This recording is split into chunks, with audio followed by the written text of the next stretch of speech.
রান্না বান্না শেষ করে এখন খেতে বসেছি। এই যে এখানে ভাত নিয়ে নিলাম। আজকে রান্না করেছি পটল দিয়ে চিংড়ি মাছ। তো পটলটা আমি কুচি কুচি করে চিংড়ি মাছ আর পেঁয়াজ দিয়ে বেশি করে তেল দিয়ে ভাজি করেছি। ভাজিটা রান্না করার সময় আমি বুঝেছিলাম যে ভাজিটা খেতে অনেক টেস্ট হবে। তো এই তো ফার্স্টে আমি ভাজিটা নিয়ে নিলাম আর বেশি করে একটু চিংড়ি মাছ নিয়ে নিলাম।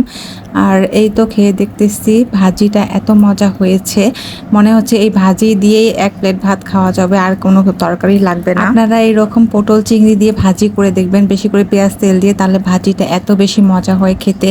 আমার তো দারুণ লাগছে ভাজিটা খেতে, মনে হচ্ছে এটা দিয়ে খাওয়া হয়ে যাবে। আর আজকে আমি রান্না করেছিলাম মুরগির মাংস দিয়ে পেঁপে, তো এইটা ভাজি দিয়ে আমার খাওয়া হয়ে যাচ্ছে, তো আর কোনো তরকারির প্রয়োজন হচ্ছে না। আর এই তো বেশি করে চিংড়ি মাছ নিয়েছি। চিংড়ি মাছ যে কোনো তরকারির সাথে খেতে অনেক বেশি ভালো লাগে। তো এই যে পটলের সাথে করেছি, আর পটলটা ছিল অনেক দেশি, তো দেশি পটলের সাথে ছোট ছোট বুড়ি চিংড়ি ভাজিটা অসাধারণ হয়েছিল।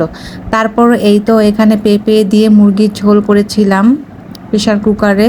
তো এই রান্নাটাও অনেক বেশি লোভনীয় হয়েছে। আর খেয়ে দেখলাম এই রান্নাটা এত বেশি মজা হয়েছে। তো আজকে দুটা রান্নায় আমার অনেক বেশি মজা হয়েছে। আমার ছেলে তো সবজি খেতে চায় না, তাই আমি বুদ্ধি করে মুরগির মাংসের সাথে পেঁপে আর অনেক দিন লাউ এক এক দিন এক একটা দিয়ে রান্না করে, আজকে যেমন পেঁপে দিয়ে রান্না করেছি।